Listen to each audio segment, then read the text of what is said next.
829 centimeters in feet? First of all, we need to know the value of 1 centimeter in feet.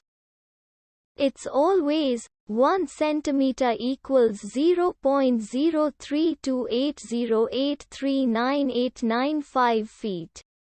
Now we have to multiply 0.03280839895 by 829.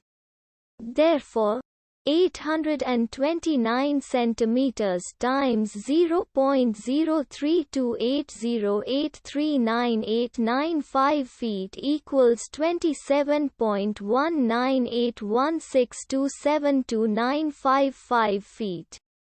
So, in other words, 829 centimeters equals 27.1981627295 feet.